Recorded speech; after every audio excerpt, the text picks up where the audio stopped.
ਲੇਖਕ ਨਰਿੰਦਰ ਸਿੰਘ ਕਪੂਰ ਦੀ ਲਿਖੀ ਕਿਤਾਬ ਬੂਹੇ ਬਾਰੀਆਂ ਵਿੱਚੋਂ ਲਈ ਇੱਕ ਰਚਨਾ ਮਾਂ ਗੁਲਮੋਹਰ ਦੀ ਛਾਂ ਤੁਹਾਡੀ ਨਜ਼ਰ ਕਰ ਰਿਹਾ। ਜਿਵੇਂ ਮਾਂ ਦੇ ਪਿਆਰ ਅਤੇ ਮਾਂ ਦੇ ਦੁੱਧ ਦਾ ਕੋਈ ਬਦਲ ਨਹੀਂ, ਇਵੇਂ ਹੀ ਸੰਸਾਰ ਵਿੱਚ ਮਾਂ ਦਾ ਕੋਈ ਬਦਲ ਨਹੀਂ ਹੁੰਦਾ। ਸੰਸਾਰ ਵਿੱਚ ਸੰਤਾਪ, ਹਿੰਸਾ, ਝਗੜੇ, ਦੁੱਖ ਅਤੇ ਚਿੰਤਾਵਾਂ ਵਧਣ ਦਾ ਇੱਕ ਕਾਰਨ ਇਹ ਵੀ ਹੈ ਕਿ ਅਸੀਂ ਮਾਵਾਂ ਵਿਸਾਰ ਦਿੱਤੀਆਂ ਨੇ ਜਾਂ ਮਾਵਾਂ ਨੇ ਮਾਵਾਂ ਵਾਲਾ ਰੋਲ ਅਦਾ ਕਰਨ ਤੋਂ ਇਨਕਾਰ ਕਰ ਦਿੱਤਾ ਹੈ। ਮਾਂ ਦੇ ਆਸ਼ੀਰਵਾਦ ਨਾਲ ਦੁਨੀਆ ਦੀ ਹਰ ਲੜਾਈ ਲੜੀ ਜਾ ਸਕਦੀ ਹੈ, ਪਰ ਮਾਂ ਦੀ ਅਸੀਸ ਬਿਨਾਂ ਜਿੱਤੀਆਂ ਜੰਗਾਂ ਵੀ ਹਾਰ ਵਿੱਚ ਬਦਲ ਜਾਂਦੀਆਂ ਨੇ। ਸਿਕੰਦਰ ਦੇ ਮਨ ਵਿੱਚ ਦੁਨੀਆ ਨੂੰ ਜਿੱਤਣ ਦਾ ਸੰਕਲਪ ਉਸ ਦੀ ਮਾਂ ਨੇ ਹੀ ਉਪਜਾਇਆ ਸੀ। ਸ਼ਿਵਾਜੀ ਮਰਹੱਟਾ ਆਪਣੀ ਮਾਂ ਦੇ ਇਰਾਦਿਆਂ ਦਾ ਹੀ ਸਾਕਾਰ ਰੂਪ ਸੀ। ਗੁਰੂ ਗੋਬਿੰਦ ਸਿੰਘ ਪਿੱਛੇ ਖਲੋਤੀ ਉਹਨਾਂ ਦੀ ਮਾਂ ਦਾ ਅਸੀਸ ਦਿੰਦਾ ਨੂਰਾਨੀ ਚਿਹਰਾ ਵੇਖਣ ਦੀ ਚਾਹਵਾਨ ਅੱਖ ਨੂੰ ਅਵਸ਼ ਦਿਖਾਈ ਦੇ ਜਾਵੇਗਾ। ਜਿਨ੍ਹਾਂ ਕੌਮਾਂ ਨੇ ਆਪਣੀ ਮਾਂ ਦਾ ਸਤਿਕਾਰ ਕਰਨਾ ਨਹੀਂ ਸਿੱਖਿਆ, ਉਹਨਾਂ ਨੂੰ ਸੱਭਿਅਕ ਅਖਵਾਉਣ ਦਾ ਕੋਈ ਹੱਕ ਨਹੀਂ ਹੁੰਦਾ। ਇਸਤਰੀ ਜਾਤੀ ਦੀ ਹਰ ਖੇਤਰ ਵਿੱਚ ਦੁਰਗਤੀ ਹੋਈ ਹੈ, ਪਰ ਕੇਵਲ ਮਾਂ ਵਜੋਂ ਉਸ ਦਾ ਕੁਝ ਸਤਿਕਾਰ ਹੋਇਆ ਹੈ। ਕਈ ਸਵਾਲ ਅਜਿਹੇ ਹੁੰਦੇ ਨੇ ਜਿਹੜੇ ਆਪਣੀ ਮਾਂ ਤੋਂ ਹੀ ਪੁੱਛੇ ਜਾ ਸਕਦੇ ਨੇ। ਕਈ ਆਦਤਾਂ ਅਜਿਹੀਆਂ ਹੁੰਦੀਆਂ ਨੇ ਜਿਹੜੀਆਂ ਕੇਵਲ ਮਾਂ ਸਿਖਾ ਸਕਦੀ ਹੈ। ਕਈ ਜਜ਼ਬੇ ਅਜਿਹੇ ਹੁੰਦੇ ਨੇ ਜਿਹੜੇ ਕੇਵਲ ਮਾਂ ਜਗਾ ਸਕਦੀ ਹੈ। ਕਈ ਆਦਰਸ਼ ਅਜਿਹੇ ਹੁੰਦੇ ਨੇ ਜਿਹੜੇ ਕੇਵਲ ਮਾਂ ਉਸਾਰ ਸਕਦੀ ਹੈ। ਕਈ ਦੁਮੇਲ ਅਜਿਹੇ ਨੇ ਜਿਨ੍ਹਾਂ ਨੂੰ ਵੇਖਣ ਲਈ ਇੱਕ ਆਪਣੀ ਅਤੇ ਇੱਕ ਮਾਂ ਦੀ ਅੱਖ ਦੀ ਲੋੜ ਹੁੰਦੀ ਹੈ। ਕਲਪਨਾ ਦੇ ਕਈ ਖੇਤਰ ਅਜਿਹੇ ਨੇ ਜਿਨ੍ਹਾਂ ਵਿੱਚ ਮਾਂ ਦੀ ਉਂਗਲ ਫੜ ਕੇ ਹੀ ਦਾਖਲ ਹੋਇਆ ਜਾ ਸਕਦਾ ਹੈ। ਮਾਂ ਦੇ ਪਿਆਰ ਤੋਂ ਬਿਨਾਂ ਅਨੁਭਵ ਦੇ ਕਈ ਖੇਤਰ ਸੁੰਨੇ ਰਹਿ ਜਾਂਦੇ ਨੇ। ਮਾਂ ਬਿਨਾਂ ਮਨੁੱਖ ਇਨਸਾਨ ਬਣਨੋਂ ਰਹਿ ਜਾਂਦਾ ਹੈ। ਸੰਗੀਤਕਾਰ ਦੇ ਮਨ ਉੱਤੇ ਸੰਗੀਤ ਦੀ ਮੁੱਢਲੀ ਛਾਪ ਉਸਦੇ ਗਰਭ ਅਵਸਥਾ ਵਿੱਚ ਵਿਚਰਦਿਆਂ ਮਾਂ ਦੇ ਦਿਲ ਦੀ ਸੰਗੀਤਕ ਧੜਕਣ ਨਾਲ ਲੱਗਦੀ ਹੈ। ਇਸੇ ਕਰਕੇ ਕਹਿੰਦੇ ਨੇ ਕਿ ਜਿਹੜਾ ਆਪਣੀ ਮਾਂ ਦੇ ਸਤਿਕਾਰ ਵਿੱਚ ਸੀਸ ਆਸਣ ਨਹੀਂ ਕਰ ਸਕਦਾ, ਉਹ ਨਾ ਸੰਗੀਤਕਾਰ ਬਣ ਸਕਦਾ, ਨਾ ਚਿੱਤਰਕਾਰ, ਨਾ ਸਾਹਿਤਕਾਰ ਅਤੇ ਨਾ ਹੀ ਮੂਰਤੀਕਾਰ। ਸੰਸਾਰ ਵਿੱਚ ਸੁਹਜ ਦੇ ਸੰਕਲਪ ਨੂੰ ਉਸਾਰਨ ਵਾਲੀ ਕਲਾਕਾਰ ਮਾਂ ਹੁੰਦੀ ਹੈ। ਮਾਂ ਕਿੰਨੀ ਵੀ ਸਧਾਰਨ ਇਸਤਰੀ ਹੋਵੇ, ਉਸਦਾ ਦਰਜਾ ਵੱਡੇ ਤੋਂ ਵੱਡੇ ਕਲਾਕਾਰ ਨਾਲੋਂ ਉਚੇਰਾ ਹੁੰਦਾ ਹੈ, ਕਿਉਂਕਿ ਉਹ ਕਲਾ ਦੇ ਸਭ ਤੋਂ ਅਦਭੁਤ ਨਮੂਨੇ ਅਤੇ ਹਰੇਕ ਕਲਾ ਦੇ ਸਿਰਜਕ ਮਨੁੱਖ ਨੂੰ ਸਿਰਜਦੀ ਹੈ। ਜਿਹੜੇ ਮਾਂ ਦਾ ਸਤਿਕਾਰ ਕਰਨਾ ਨਹੀਂ ਜਾਣਦੇ, ਉਹ ਜੀਵਨ ਭਰ ਕਬਾੜੀ ਬਾਜ਼ਾਰ ਵਿੱਚ ਹੀ ਘੁੰਮਦੇ ਰਹਿਣਗੇ। ਕਲਾ ਭਵਨਾਂ ਦਾ ਰਾਹ ਉਹਨਾਂ ਨੂੰ ਕਦੇ ਨਹੀਂ ਲੱਭੇਗਾ। ਹਰ ਕਲਾਕਾਰ ਦੀ ਮੁੱਢਲੀ ਪ੍ਰੇਰਨਾ ਉਸਦੀ ਮਾਂ ਹੁੰਦੀ ਹੈ। ਕਹਿੰਦੇ ਨੇ ਰੱਬ ਹਰ ਥਾਂ ਹਾਜ਼ਰ ਨਹੀਂ ਸੀ ਹੋ ਸਕਦਾ, ਸੋ ਉਸਨੇ ਮਾਵਾਂ ਬਣਾਈਆਂ। ਕਿਹਾ ਜਾਂਦਾ ਹੈ ਕਿ ਜਦੋਂ ਤੱਕ ਮਾਵਾਂ ਰਹਿਣਗੀਆਂ, ਮਨੁੱਖ ਦਾ ਰੱਬ ਵਿੱਚ ਵਿਸ਼ਵਾਸ ਬਣਿਆ ਰਹੇਗਾ। ਹਰ ਇਸਤਰੀ ਮਾਂ ਬਣ ਕੇ ਇਸ ਤੱਥ ਨੂੰ ਪੁਨਰ ਸਥਾਪਿਤ ਕਰਦੀ ਹੈ ਕਿ ਰੱਬ ਅਜੇ ਮਨੁੱਖ ਤੋਂ ਬੇਜ਼ਾਰ ਨਹੀਂ ਹੋਇਆ। ਇਵੇਂ ਹੀ ਕਿਹਾ ਜਾਂਦਾ ਹੈ ਕਿ ਚੰਗੇ ਇਨਸਾਨ ਦੀ ਅੰਤਲੀ ਮਾਨਤਾ ਮਾਂ ਤੋਂ ਮਿਲਦੀ ਹੈ। ਜਦੋਂ ਅਸੀਂ ਕਿਸੇ ਮਹਾਨ ਵਿਅਕਤੀ ਦੀ ਪ੍ਰਸ਼ੰਸਾ ਕਰਦੇ ਹਾਂ ਤਾਂ ਭੁੱਲ ਜਾਂਦੇ ਹਾਂ ਕਿ ਇਹਨਾਂ ਮਹਾਨ ਪੁੱਤਰਾਂ ਨੂੰ ਇੱਕ ਮਹਾਨ ਮਾਂ ਨੇ ਹੀ ਪਾਲਿਆ ਹੋਏਗਾ। ਪੁਰਸ਼ ਇੱਕ ਪਲ ਦੇ ਸੰਪਰਕ ਨਾਲ ਪਿਓ ਖਵਾਉਣ ਲੱਗ ਪੈਂਦਾ ਹੈ, ਜਦੋਂ ਕਿ ਮਾਂ ਨੂੰ ਮਾਂ ਅਖਵਾਉਣ ਲਈ ਲੰਮੀ ਸਾਧਨਾ ਕਰਨੀ ਪੈਂਦੀ ਹੈ। ਕਹਿੰਦੇ ਨੇ ਕਿ ਸਾਰਾ ਵਿਗਿਆਨ ਮਾਂ ਦੀ ਜਨਮ ਦੇਣ ਦੀ ਸ਼ਕਤੀ ਸਾਹਮਣੇ ਪੁਰਸ਼ ਵੱਲੋਂ ਆਪਣੇ ਹੀਣੇਪਣ ਨੂੰ ਛੁਪਾਉਣ ਦਾ ਯਤਨ ਹੁੰਦਾ ਹੈ। ਕੋਈ ਵੀ ਵਿਅਕਤੀ ਆਪਣੀ ਮਾਂ ਸਾਹਮਣੇ ਡੀਂਗ ਨਹੀਂ ਮਾਰ ਸਕਦਾ। ਜਿੱਥੇ ਮਾਂ ਨਹੀਂ ਹੁੰਦੀ, ਉਹ ਥਾਂ ਘਰ ਨਹੀਂ ਅਖਵਾਉਂਦਾ। ਜਦੋਂ ਮਾਂ ਘਰ ਹੋਵੇ, ਕੋਈ ਫਿਕਰ ਕਰਨ ਦੀ ਲੋੜ ਨਹੀਂ ਪੈਂਦੀ। ਇੱਕ ਚੀਨੀ ਕਹਾਵਤ ਹੈ ਕਿ ਜਿੱਥੇ ਪਿਤਾ ਦਾ ਫਰਜ਼ ਪਿਤਾ ਨਿਭਾਵੇ, ਜਿੱਥੇ ਪੁੱਤਰ ਦਾ ਕਾਰਜ ਪੁੱਤਰ ਕਰੇ, ਜਿੱਥੇ ਮਾਂ ਮਾਂ ਵਾਂਗ ਵਿਚਰੇ, ਉਸ ਘਰ ਦੀਆਂ ਨੀਹਾਂ ਮਜ਼ਬੂਤ ਨੇ। ਅਤੇ ਜਦੋਂ ਘਰਾਂ ਦੀਆਂ ਨੀਹਾਂ ਮਜ਼ਬੂਤ ਹੋਣ ਤਾਂ ਉਸ ਦੇਸ਼ ਦੀਆਂ ਨੀਹਾਂ ਸਾਰੇ ਭੁਚਾਲ ਬਰਦਾਸ਼ਤ ਕਰ ਲੈਂਦੀਆਂ ਨੇ। ਜਦੋਂ ਸਾਂਝੇ ਘਰ ਟੁੱਟ ਰਹੇ ਹੋਣ, ਉਸ ਸਮੇਂ ਦੇਸ਼ ਕਿਵੇਂ ਮਜ਼ਬੂਤ ਰਹਿ ਸਕੇਗਾ? ਕੋਈ ਵੀ ਅੰਦੋਲਨ, ਜੱਦੋ-ਜਹਿਦ, ਸੰਘਰਸ਼ ਜਾਂ ਬਗਾਵਤ ਉਸੇ ਅਨੁਪਾਤ ਵਿੱਚ ਸਫਲ ਹੋਵੇਗੀ ਜਿੰਨੀ ਮਾਵਾਂ ਵੱਲੋਂ ਉਸ ਨੂੰ ਪ੍ਰਵਾਨਗੀ ਮਿਲੇਗੀ। ਜਦੋਂ ਕਿਸੇ ਅੰਦੋਲਨ ਵਿੱਚ ਮਾਵਾਂ ਆਪਣੇ ਪੁੱਤਰਾਂ ਨੂੰ ਚੁੰਮ-ਚੁੰਮ ਕੇ ਟੋਰਨ ਲੱਗ ਪੈਣ, ਉਸ ਅੰਦੋਲਨ ਨੂੰ ਸਰਕਾਰਾਂ ਤੱਕ ਹੀ ਰੱਬ ਵੀ ਅਸਫਲ ਨਹੀਂ ਕਰ ਸਕਦਾ। ਸੋ ਹਰ ਲੜਾਈ ਵਿੱਚ ਲੜਨ, ਮਰਨ ਅਤੇ ਜਰਨ ਦਾ ਅਸਲ ਕਾਰਜ ਮਾਵਾਂ ਕਰਦੀਆਂ ਨੇ। ਹਰ ਯੁੱਧ ਮੁਹਿੰਮ ਅਤੇ ਜੱਦੋ-ਜਹਿਦ ਵਿੱਚ ਫੈਸਲਾਕੁਨ ਰੋਲ ਉਸ ਕੌਮ ਦੇ ਪੁੱਤਰਾਂ ਨੇ ਨਿਭਾਉਣਾ ਹੁੰਦਾ ਹੈ। ਅਤੇ ਜਦੋਂ ਕਿਸੇ ਅੰਦੋਲਨ ਨਾਲ ਮਾਵਾਂ ਇੱਕ ਸੁਰ ਹੋਈਆਂ ਹੋਣ, ਕੁਰਬਾਨੀਆਂ ਦੇਣ ਲਈ ਪੁੱਤਰ ਮੀਂਹ ਦੀਆਂ ਕਣੀਆਂ ਵਾਂਗ ਉਤਰਦੇ ਰਹਿਣਗੇ। ਸੰਘਰਸ਼ ਦੇ ਖੇਤਰ ਵਿੱਚ ਜੂਝ ਰਹੇ ਸਪੂਤ ਦੀ ਮੌਤ ਨਾਲ ਕੋਈ ਗੋਦ ਤਾਂ ਖਾਲੀ ਹੋ ਸਕਦੀ ਹੈ, ਪਰ ਅਜਿਹੀ ਕੌਮ ਦੀ ਕੁੱਖ ਕਦੇ ਬਾਂਝ ਨਹੀਂ ਹੁੰਦੀ। ਮਾਵਾਂ ਹੋਰ ਪੁੱਤਰ ਜੰਮਦੀਆਂ ਰਹਿਣਗੀਆਂ ਤੇ ਪੁੱਤਰ ਮਾਵਾਂ ਦੇ ਦੁੱਧ ਦੀ ਲਾਜ ਪਾਲਦੇ ਆਜ਼ਾਦੀ ਦੇ ਬੈਂਕ ਤੋਂ ਆਪਣੀਆਂ ਜਾਨਾਂ ਦੇ ਚੈੱਕ ਕੈਸ਼ ਕਰਵਾਉਂਦੇ ਰਹਿਣਗੇ। ਕਿਸੇ ਵੀ ਸੰਘਰਸ਼ ਦੀ ਸਫਲਤਾ ਲਈ ਇਹ ਜ਼ਰੂਰੀ ਹੈ ਕਿ ਉਸ ਪ੍ਰਤੀ ਮਾਵਾਂ ਦਾ ਸਹਿਯੋਗ ਪ੍ਰਾਪਤ ਕੀਤਾ ਜਾਵੇ। ਜਿਸ ਸੰਘਰਸ਼ ਵਿੱਚ ਇਸ ਤੱਥ ਨੂੰ ਵਿਸਾਰ ਦਿੱਤਾ ਜਾਂਦਾ ਹੈ, ਉਹ ਅੰਦੋਲਨ ਭਾਰੀ ਕੁਰਬਾਨੀਆਂ ਦੇ ਬਾਵਜੂਦ ਕਿਸੇ ਸਿਰੇ ਨਹੀਂ ਲੱਗਦਾ। ਨਿਸ਼ਚੈ ਹੀ ਹਰ ਲੜਾਈ ਲੜਨ ਦਾ ਅਸਲ ਕਾਰਜ ਮਾਵਾਂ ਕਰਦੀਆਂ ਨੇ। ਮਾਂ ਇੱਕ ਅਜਿਹਾ ਰੱਬ ਹੁੰਦੀ ਹੈ ਜਿਸ ਦੀ ਹਸਤੀ ਪ੍ਰਤੀ ਕੋਈ ਵੀ ਨਾਸਤਿਕ ਨਹੀਂ ਹੁੰਦਾ। ਪੁੱਤਰਾਂ ਲਈ ਸਭ ਤੋਂ ਵੱਧ ਪੂਜਣਯੋਗ ਮਾਂ ਹੁੰਦੀ ਹੈ। ਪੁੱਤਰਾਂ ਨੂੰ ਚਾਹੀਦਾ ਹੈ ਕਿ ਆਪਣੀ ਮਾਂ ਦੀ ਸੇਵਾ ਤਨ, ਮਨ ਅਤੇ ਧਨ ਨਾਲ ਕਰਨ। ਕਿਸੇ ਵੀ ਕਾਰਨ ਉਸ ਦਾ ਅਪਮਾਨ ਨਾ ਕਰਨ ਅਤੇ ਨਾ ਹੀ ਅਪਮਾਨ ਸਹਿਣ ਕਰਨ।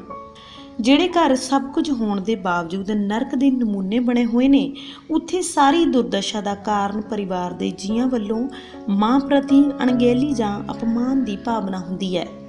ਜਦੋਂ ਮਾਂ ਵਾਲਾ ਰੋਲ ਅਦਾ ਕਰਨ ਤੋਂ ਇਨਕਾਰੀ ਹੋ ਜਾਵੇ ਤਾਂ ਘਰ ਤਾਂ ਕੀ, ਬਾਦਸ਼ਾਹੀਆਂ ਵੀ ਗਰਕ ਹੋ ਜਾਂਦੀਆਂ ਨੇ। ਜਿਹੜੇ ਆਪਣੀ ਮਾਂ ਨਾਲ ਰੁੱਸੇ ਹੋਏ ਨੇ, ਉਹਨਾਂ ਨੂੰ ਕਿਸੇ ਬਹਾਨੇ ਜਾਂ ਮੌਕੇ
ਮੇਰੇ ਪਿਤਾ ਨਾਲ ਵਿਆਹ ਕਰਵਾਇਆ ਸੀ।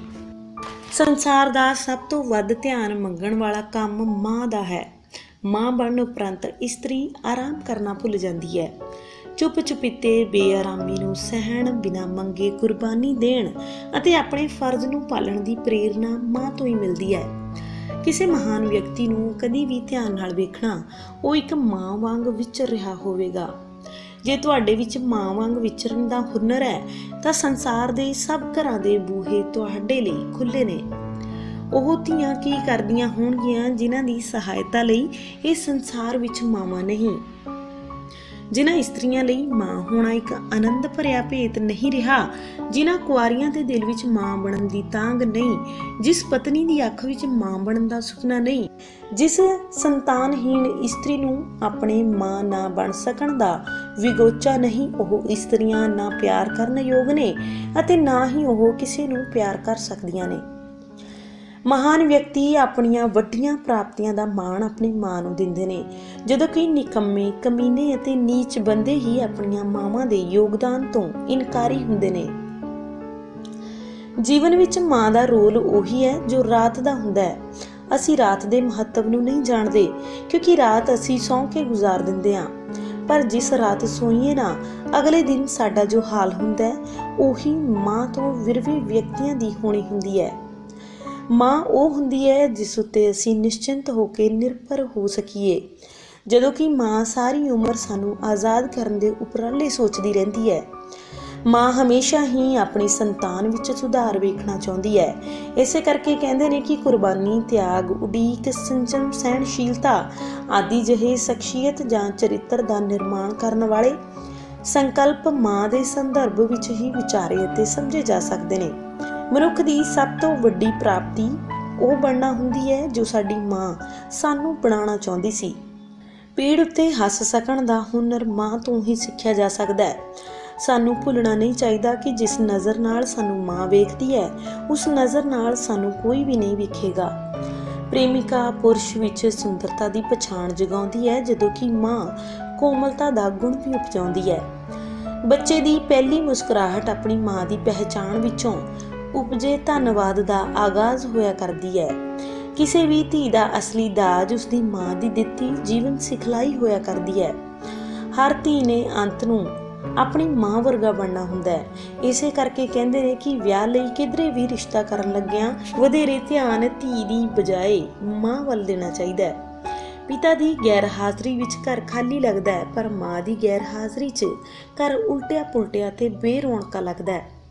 ਮਾਂ ਸਾਨੂੰ ਸਿਖਾਉਂਦੀ ਹੈ ਬੋਲਣਾ ਕਿਵੇਂ ਹੈ, ਜਦੋਂ ਕਿ ਪਿਤਾ ਸਾਨੂੰ ਸਿਖਾਉਂਦਾ ਹੈ ਕਿ ਚੁੱਪ ਕਿਵੇਂ ਰਹਿਣਾ ਹੈ। ਪਿਤਾ ਦਾ ਪਿਆਰ ਅਕਸਰ ਉਸਦੇ ਮਰਨ ਤੱਕ ਹੀ ਨਾਲ ਚੱਲਦਾ ਹੈ, ਪਰ ਮਾਂ ਦੀ ਸੂਰਤ ਉਸਦੇ ਮਰਨ ਉਪਰੰਤ ਵੀ ਕਦੇ ਭੁੱਲਦੀ ਹੀ ਨਹੀਂ। ਜਿਨ੍ਹਾਂ ਬੱਚਿਆਂ ਨੂੰ ਮਾਂ ਜੀਵਨ ਜਾਚ ਨਹੀਂ ਸਿਖਾਉਂਦੀ, ਉਹਨਾਂ ਨੂੰ ਬੜੇ ਮਹਿੰਗੇ ਭਾਅ ਦੁਨੀਆ ਸਿਖਾਉਂਦੀ ਹੈ। ਕਈ ਦਿਨ ਮਾਵਾਂ ਵਰਗੇ ਹੁੰਦੇ ਨੇ ਅਤੇ ਕਈ ਮਤਰੀਆਂ ਮਾਵਾਂ ਜਿਹੇ। ਵਿਅਕਤੀ ਸਭ ਤੋਂ ਵੱਧ ਪਿਆਰ ਆਪਣੀ ਪ੍ਰੇਮਿਕਾ ਨੂੰ ਕਰਦਾ ਹੈ, ਸਭ ਤੋਂ ਚੰਗਾ ਪਿਆਰ ਆਪਣੀ ਪਤਨੀ ਨੂੰ ਅਤੇ ਸਭ ਤੋਂ ਲੰਮਾ ਪਿਆਰ ਆਪਣੀ ਮਾਂ ਨੂੰ ਕਰਦਾ ਹੈ। ਕੇਵਲ ਮਾਂ ਹੀ ਹੈ ਜਿਸ ਦੀਆਂ ਨਜ਼ਰਾਂ ਵਿੱਚ ਆਪਣੀ ਅਪੰਗ ਸੰਤਾਨ ਵੀ ਰਾਜਕੁਮਾਰਾਂ ਵਾਲਾ ਪਿਆਰ ਪਾਉਂਦੀ ਹੈ। ਅਜੋਕੇ ਯੁੱਗ ਵਿੱਚ ਮਾਂ ਦੀ ਦੁਰਗਤ ਹੋ ਰਹੀ ਹੈ। ਸੰਤਾਨ ਰੁੱਸਣ ਅਤੇ ਵੱਖ ਹੋਣ ਦੇ ਬਹਾਨੇ ਲੱਭ ਰਹੀ ਹੈ। ਘਰ ਉਜੜ ਰਹੇ ਨੇ, ਮਾਵਾਂ ਰੁਲ ਰਹੀਆਂ ਨੇ। ਗੁਲਮੋਹਰ ਦੀ ਛਾਂ ਦੀ ਥਾਂ ਰੇਗਿਸਤਾਨ ਦੀ ਲੂ ਵਗ ਰਹੀ ਹੈ। ਮਾਂ ਨੇ ਸਦਾ ਨਹੀਂ ਰਹਿਣਾ। ਦਿਨ ਛਿਪਣ ਤੋਂ ਪਹਿਲਾਂ ਆਪਣੀ ਮਾਂ ਦੇ ਵਿਗੜੇ ਹੋਏ ਨਸੀਬਾਂ ਨੂੰ ਸਵਾਰੋ। ਉਸਦੇ ਵਿਹੜੇ ਦੀ ਰੌਣਕ ਬਣੋ, ਉਸਦੀਆਂ ਅਸੀਸਾਂ ਨਾਲ ਆਪਣੀ ਝੋਲੀ ਭਰ ਲਵੋ। ਉਸਦੇ ਗੁਆਚੇ ਹਾਸਿਆਂ ਨੂੰ ਲੱਭ ਲਿਆਓ ਅਤੇ ਉਸਦੇ ਠੰਡੇ ਦਿਨਾਂ ਦੀ ਧੁੱਪ ਬਣੋ।